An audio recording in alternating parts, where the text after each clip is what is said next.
Mu mwaka w'ibihumbi 2018 mu Rwanda hatuye itegeko riteganya ibyaha n'ibihano muri rusangi riza rifite ingingo y'125 itanga uburenganzira ku byiciro bimwe by'abanyarwandakazi kuba bajya kwa muganga bagahabwa serivisi yo gukuramo inda mu buryo bw'izewe safe abortion. Ibyo byiciro akaba ari abana no kuvuga uri munsi y'imyaka 18, uwakoreshejwe imibonano mpuzabitsina ku gahato, uwayitewe nyuma yo kubanishwa n'undi nk'umugore n'umugabo ku gahato, uwayitewe n'uwo bafitanye isano ya hafi kugera ku gisanira cya kabiri, ndetse n'uwiyondi bangamiye ubuzima bwe cyangwa umwana twite. N'ubwingingo ari igisubizo kuri ibi byiciro by'abanyarwandakazi mu gihe batifuza kubyara mu buryo batateganyije. Hari abangavu bavuga ko batajya gusaba iyo serivisi kuko bagifite impungenge ko no kwa muganga bahagirira ingaruka zirimo no kuba bahasiga ubuzima.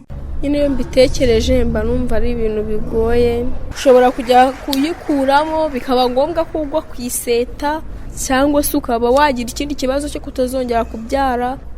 Njye na rugo ubucyambe nafite ubwo yuko ndi bupfe n'uwo nkuyemo turi bujyanane rimwe.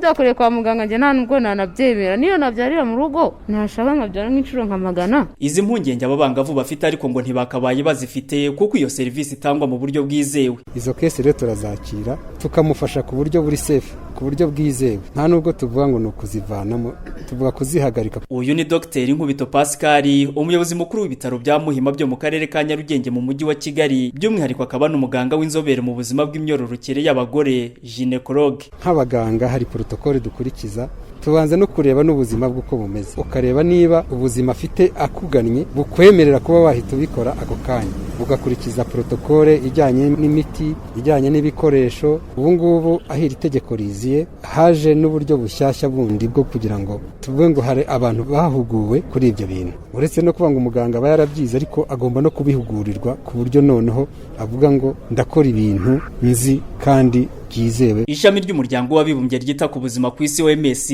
risobanura ko gukuramo inda mu buryo bwizewe safe abortion ari ibikozwe hakoreshejwe uburyo cyangwa se metode yemejwe na OMS kandi kabijyanye n'igihe iyo nda ifite, ndetse ugiye gutanga iyo serivisi akaba afite ubumenyi buhagije. U Rwanda nk'umunyamuryango wa OMS muri 2019 rwashyizeho iteka rya minisitiri risobanura ibigomba kubahirizwa kugira ngo umugore cyangwa umukobwa bamukuriremo inda mu buryo bwizewe. Bimwe muri byo akaba ari uko iyo nda itagomba kubirengeje ibyumweru 22 keretse kuri babandi byemejwe na muganga kwiyonda ibangamiye ubuzima bw'utwite cyangwa ubw'umwana twite. Uwo muganga ugiye gutanga iyo serivisi kandi agomba gutanga ubujyanama bwimbitse ku buzima ndetse no gukora isuzuma rusange ry'umubiri w'uwo agiye guha iyo serivisi.